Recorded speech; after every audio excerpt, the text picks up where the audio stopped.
So before I start talking about the current events for the McFarlane Batman animated series 6-inch line, I want you to know a few things that I have knowledge of so you don't have to keep coming from different angles in the comments. So I know there's two types of people who actually collect this Batman the Animated Series 6-inch line, and that's like the older camp and it's a newer camp of people. And the newer camp of people couldn't really get the older ones because all of a sudden they went up in price, there was more demand for it, and they were more sought after, and they didn't get the original releases when they came out. So the older collector already has all of the older figures and they paid market price for them, or the retail price I have to say, and the newer camp wants to do that as well. They don't want to overpay for figures that have already been released, so they are really happy with the current things that McFarlane has been doing.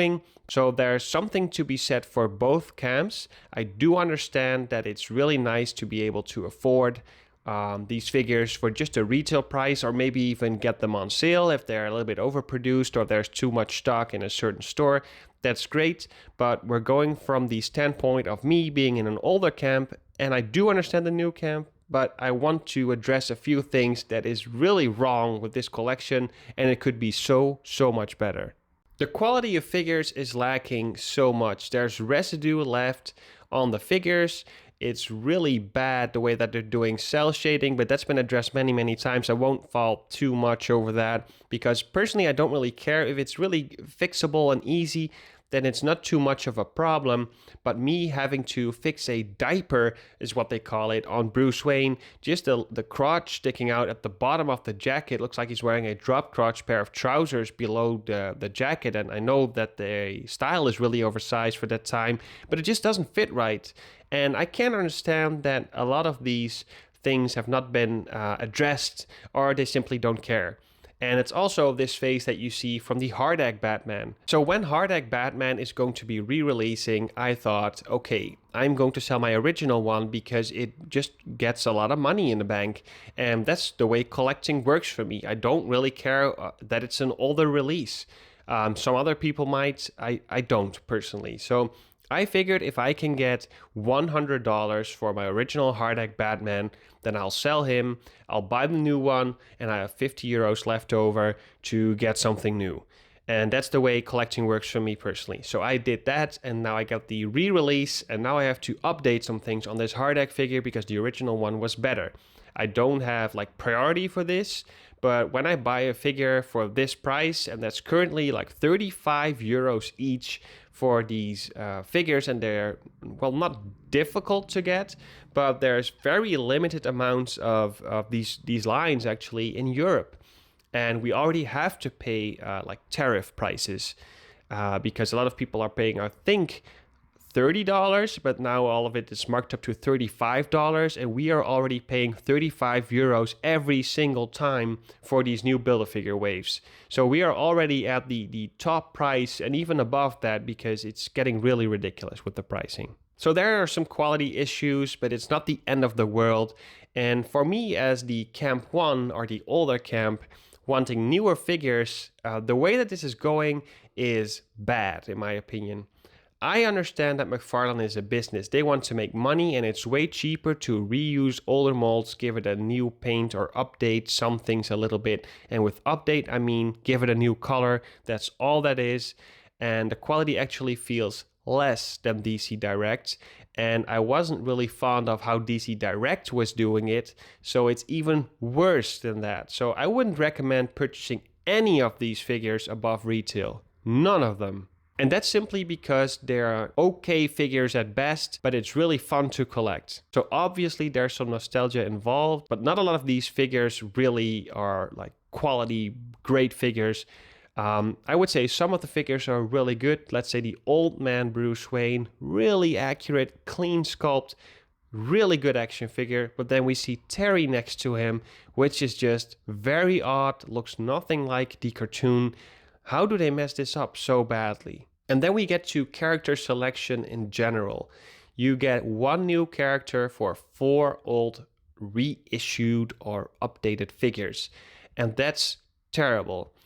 Again, it's cheaper to make, and it's very nice for the newer camp to get the Grey Ghost, for example, for the new Jonah Hex wave.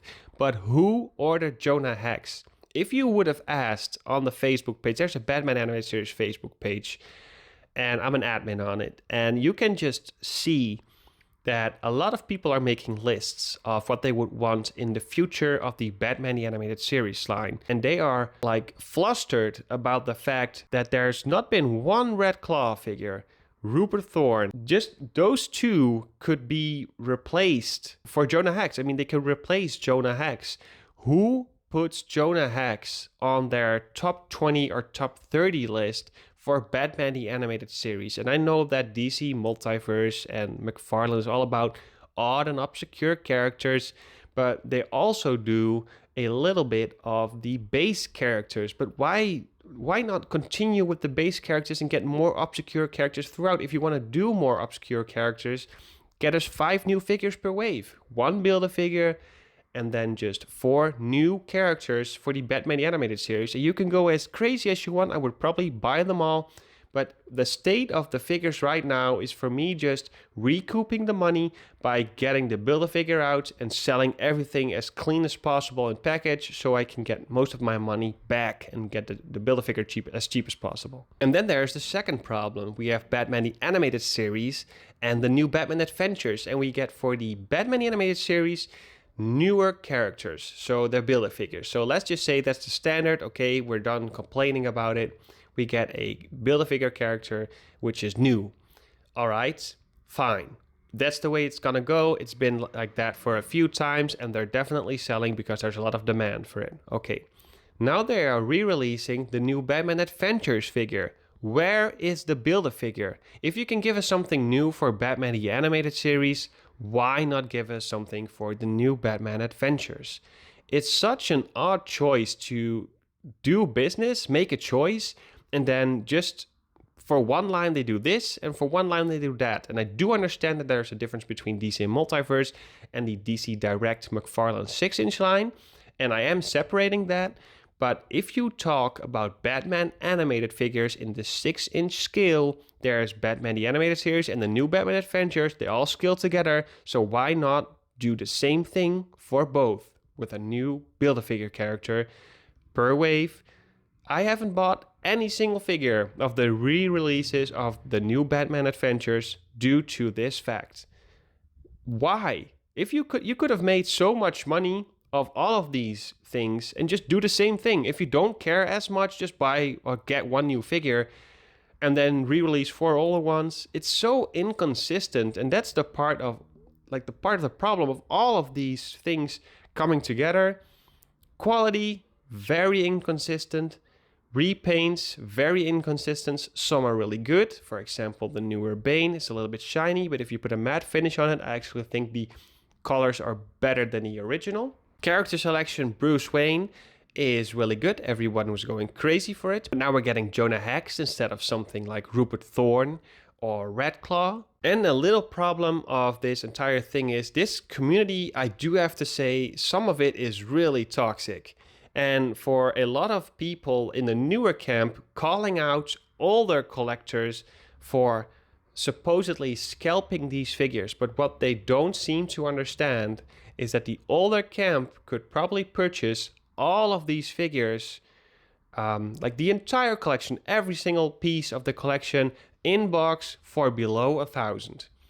There's been so many years of these figures just sitting on shelves. Every single figure was 10 euros at an Aldi or Lidl, or online web shops offered multi-packs of the Batman the Animated Series Batmobile. And if you bought 4, you get 1 for free. So for 4 Batmobiles, you paid the same price as the retail price of 1 currently. So 1 Batmobile is currently, I think the newer version is around $100. I picked up 8 in that time for 200, and I sold 7, and I made a lot of profit, and I bought all of these other characters for that profit. That's me purchasing this because it's really cheap and I know I could resell it to make some money back for my collection. It's simple finance, and you don't, if there was like an unlimited amount of Batmobiles in that warehouse. And Superman 2 packs, for example, this is all from memory, by the way, from my personal experience over the years. Superman the Animated Series 2 pack, that's currently going for 1 to 200, I think, depending on the package condition. I purchased one 2 pack for 15 euros, not 50, 15, 1 5. I could just pick up 20, 30, 40, 50. There were so many in stock. They weren't selling, everything just dragged out over the years. And all of a sudden, there was a really big demand for it. Everything sold out, everything disappeared everywhere. And yeah, if you sell something right now because you paid 15 when the Superman Animated Series 2 pack was like 15 on eBay, and right now it's 250. And then people call you out for having scalper prices or you being a scalper. But if you purchase this like 10 years ago and then sell it now for what the market price is, then a lot of people don't really get the definition of a scalper. Yeah, and if there's unlimited stock, it's also, in my opinion, not scalping. It's just crazy. People just use the new modern words and they throw it around and think it's nice or they're with the times and they don't know what they're talking about. A lot of these people just really don't get it.